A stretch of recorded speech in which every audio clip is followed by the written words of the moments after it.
Mayambu ahan bamaktada kanglele pungori channel gi maikadagi bisop kharapam taram nokchari ngasishu asyang lathoki ba wari ama mayam gi maphamda khudol tamjaraga haiduna puduna laksari wari asi lithok charapam matamda soikiba langkiba kaya yarabasu mayamna nungsibiduna puksel chawna ngakpiu haiduna haijari aduga amana channel asibu mapung phanba matamda saruk yabibo oina adomadomna like amadi subscribe share tabira haiduna haijari subscribe tapa matamda adomadomna bell icon bu on tabiramu mathangi wari thakalapa matamda adomadomgi phone da phangnabagi damakta adodi wari si hongna patawjaragi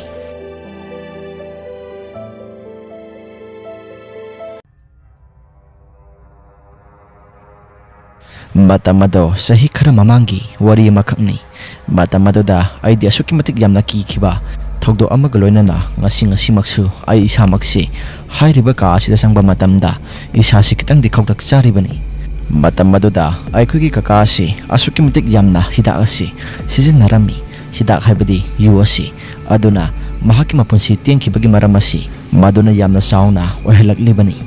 asomna nongmadi babasu thabai khang saluraba matungda yumda hanjalaki pupusu adomangai waking khara saluraba matungda yumda halaklami maduda kaka asi leiburamda baduda babanasu aingonda asumna hanglakhi ibungo nang kakadi kadai chakre baba gi wahang asida aina mo asumna khumi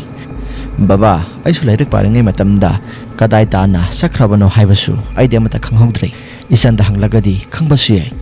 asi hanglaba matungda babanasu isanupida amu hangkre isanupinasu kakado waking chakane hairami haiduna babada tami maduda babana masigi angang asi mataw karamna ngangnagadabono khangdre aina su thaba hanjilapa matamda minasu kari karino yamna ngangnarai asomna murum solaga lairingai matam asida mamasu phut phaujilai maduda mamana moiba kaidoba yauragi nathanta murum solaga lairamleba adubu imagi wahang asida babana mo asumna pirami khangdreda nanono pasak phajabado mina kari karino yamna hainarai yu khara thaksin jasalaga mi khana sainabasi asuki matik yamna tawraba male lakai gi miam singsina aingonda harakleba wahai singasi ai ngasi phawbada taduna dum lakbani adabu taba ngambagi pangkhai adudi lalakadawre aduna angang asi aikhuna ngalingai matamda phana kana waraklabasu waraklingai matamdadi gyan kitang tai adabu hutlai thokiba matamda thokpa amhekta tawi asumna ngangna ringai matam asida pupusu sanglai pupunasu asumna phongdolaki nanaw nupa asi asumna tawramba nati namalai khitaba matamda mahaksu wakhalasi puba thangma ngamdaba maramna kari karino thaksin jasingkhiba mayamdunasu mahaki punsi asi asumna ohelakibani madogi sumatakta aikhoigi imung asi paisa nungsa yamna paidana yamna nungaina hingba imung ama oiragadi mahakna tawge khaliba sarkagi thaba adusu aikhoina tahomba ngamgadabani adubu adumaksu natrabanina masasi puba thangma ngamdaba maramna nisagi ipa asida khongdakhibani pupugi wahai pumnamak singasi taraba matungda baba na mukhumi hoi baba adubudi chumba aduda aisu sarkagi thabak tawba nate adubu nongmo gi aikhodi laitaba aikhodi aphang thabak suraga hingnaba hona baibasi masi masana taba natrane adubu mahak masagi wakhalasida makogasida amata khanba ngamde lairaksu phana wangna tamlabani adubu mahaki wakhalasida asigumba wakhalasi amata khanba ngamba natedo asumna wari sanaraga namita kiba khanghogdre namita khrabasu kakadi yumda halaklamde masigi matungda aikosu namidangi matam asida sa ising phajana sathokna baloiraba matungda popusu kaka lakpa ngairami adabu babadi masasi thabak suruba maramna masasi ware haidona adong ngantana pothakre masigi matungda kakasi pung 8 makhai tarakpa adogi matam aduda yumda halaklami adum na halakpa matam asida pupuna mo asumna haiki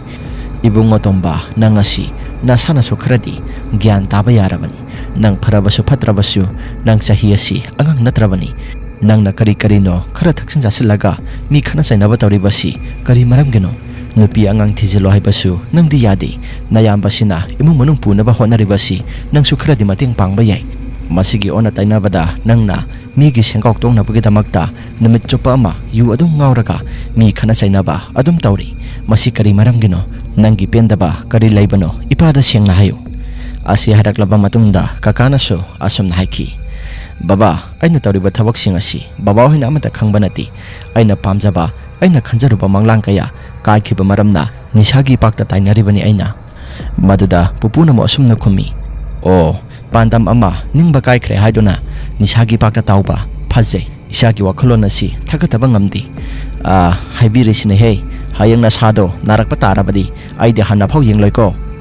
masi hairaklaba matungda kakanasu yengbiganu haiduna pupuga asuki matik yamna marai tongnarami madugi matam maduda babasu tholakpa matamda kakado mahaki kada sangsilaga tumina pothakri masigi matungda thakai mo hokraba matung kakagi masasi yengbada inung nungaitaba sakpham amada ahongba kayama lakpa horaklami hanadi kakasi nongphung nganbaga laikai koiba kucha chapani adabu namit kharani asida kakasi yumdagi mapan amata thokidri babana masasi kadauragi hanglabasu karisu thudongna tawde haiduna adum khummi adabu kakagi maithong asidi imak maksilakle asumna yengba nungaitaba kaya asida pupuna su namdana hangle imana su namdana hangle matam maduda kakasi masasi karinom itok tawri handak maraksi saning thaningba amata phauraktre haiduna kakana haiba horaklami maduda kakagi anaba si aikhona yengba ngamdabadagi babana tawraga hospital da pukhallaga yenghalami adamna yenghanba matamda doctor singna yamna kupthana yenglaba matung kakagi mahaki masagi liver asi khara sokchilai haiduna doctor sing aduna haiba horaklami adabu kakagi masasi kitang hinjana soksingkiba maramna phabadi matam masi kitang kuina sangani haiduna babada haiba horaklami maduda babasu masasi kari haigadabana haipam khanglamdi asumna doctor dagi putharaklaba matungda sagadoriba hidaguli mayam singasi mathang manau naina nungti khudingi saba horaklami masigi matungda kakagi masasi kitangdi phaba horaklami adumna phaba horakpa matam asida noma kakana aikhoi kana amata khanghandana yuasi lona thaklami madugi matungda kakasi masasi hanadi khara phagalambadu madu thakchiluba matungda masasi amuka hena sokchanba horaklami aikhoi su amata khanghaudre madugi matam maduda hana hidaguli saringi matamda masasi kharadi phagalamba singado aikhoi su tawrakliba matau singasida singnaba amadi phaurakle maduda babana ibotomba nang yuasi makhata na thaklubra haiduna hangi maduda kakana su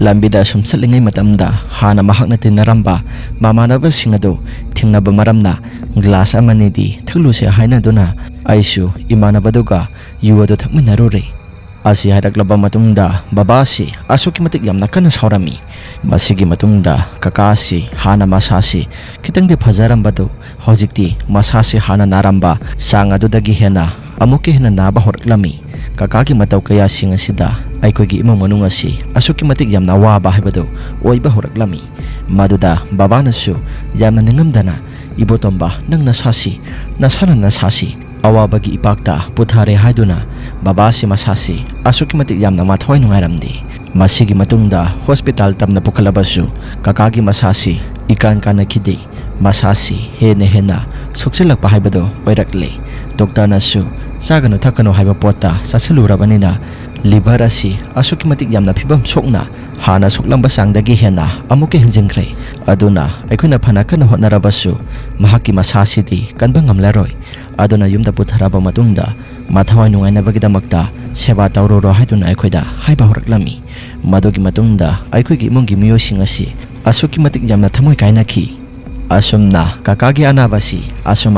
jara jara noma nomagi sokchalakpa maramna ngasi hayeng tamba ngamdaba matam haibado oirakle asumna matam asi yaurakpa matamda babaga pupuga mamagadi asuki matik yamna kaplami asumna kakasi hapta amu leiraba matungda aikhoi mayambo thadoklaga sakre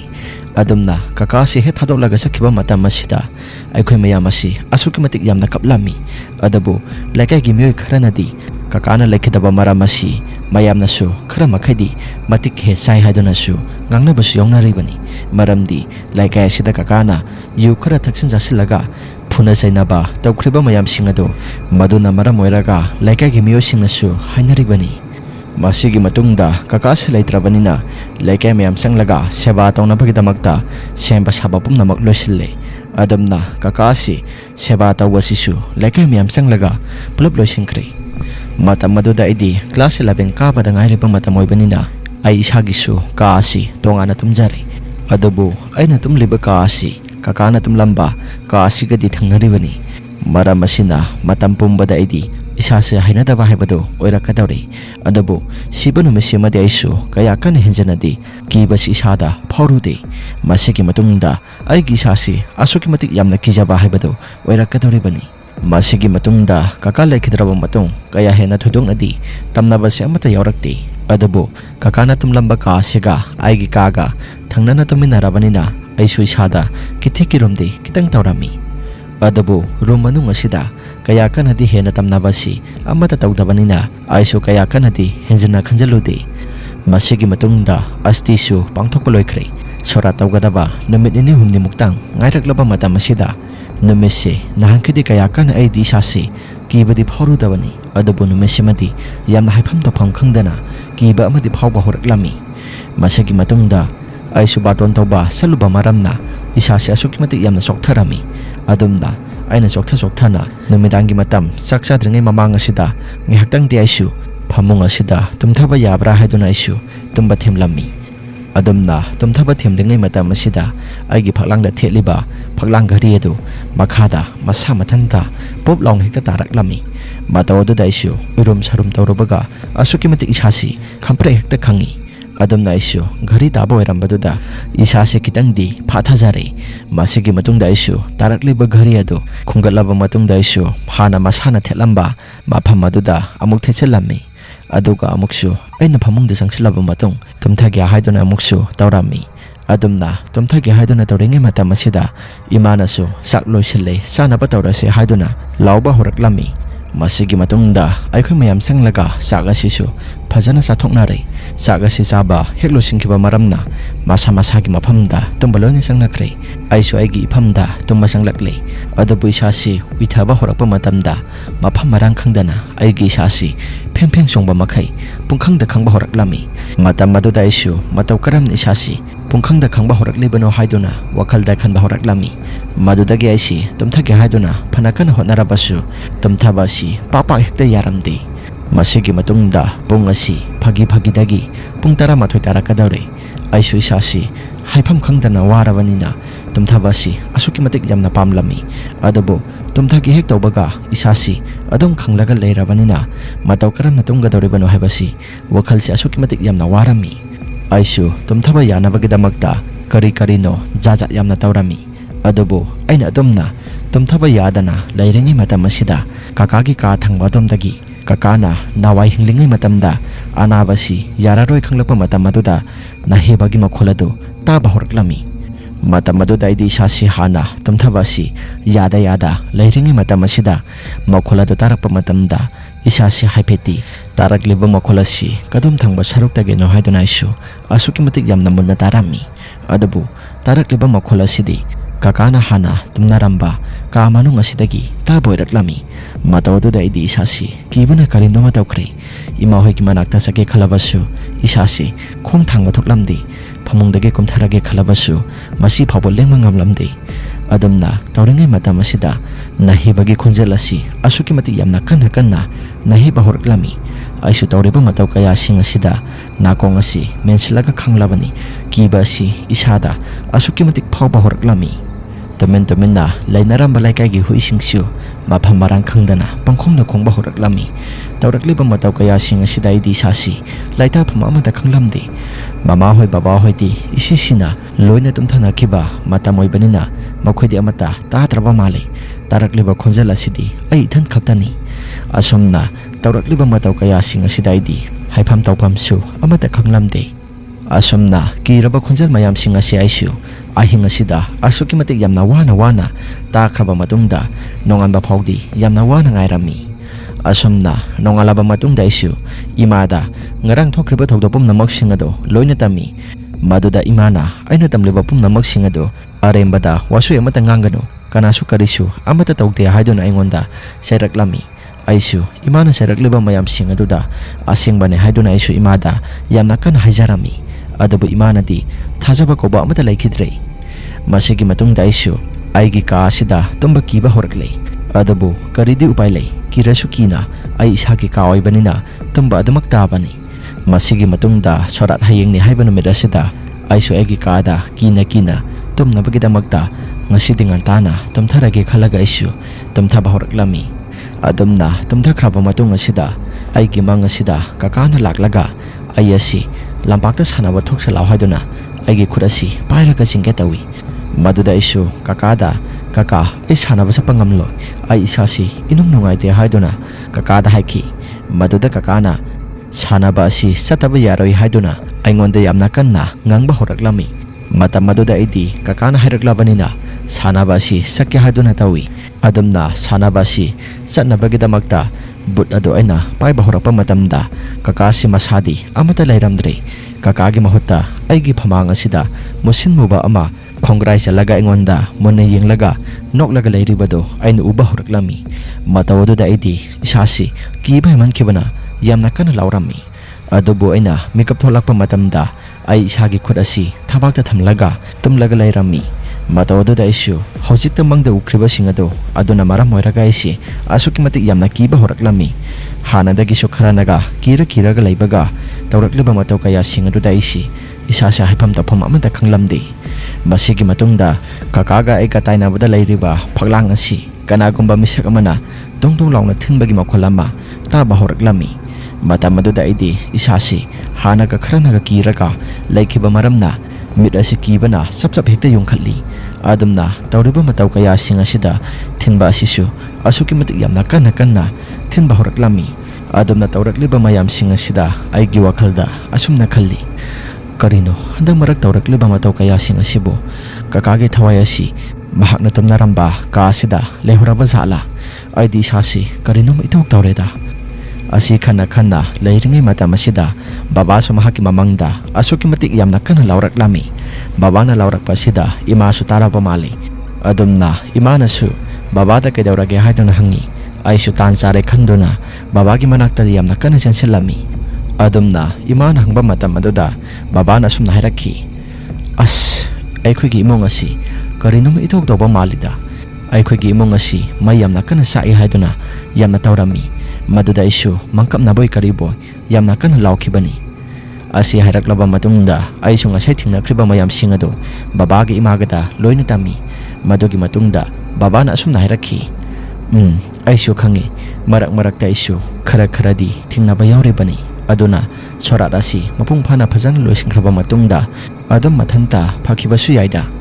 Asi hairaklaba matungda magi maphamda loina tumba sangnakre. Aisu ngasai tawrakliba mayam singaduna tumthabadi papa hekta yaramde. Masigi matungda sorat asi loisilli phajana pangtholaba matungda adubu sorat loisingkhrabasu aikhoigi imong asidi nongmagi tamnaba asum helaklami. Ahing athengba matamda karino masak khangdaba miyoisingna ahing thenglakpa matamda murum swalaga yum asigi akoibada koisasapagi matawama tawba horaklami. Adubu tawriba mayam singasina aikhoisi awaba haibado oiraklami.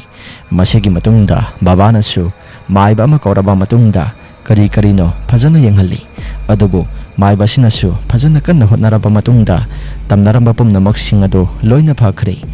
Asumna masigi matungda aikhoisu hana kaka lairingai matamda kaisu tawdaba mataw aduga sap manana karisu hena thodukna tawrakhidre. Adubu hoji maksu kakagi kaasi lalaga sapa matamda aidi sasi kitikirumte tawi. Asumna wari asi matang asda loisinjari. Karigumba wari asi nungaibiba taragadi like amadi subscribe share tobira mo haiduna hajari. Aduga mana adomgi isada thokpa asyangba wari sing laibiragadi aikhoina pithokjariba WhatsApp number asida thabiraknaba ningsingjari. Ngasigidi kainanaba yathangni jari. Mathangi warida amuk thengnarasi ima laibakna yaifare.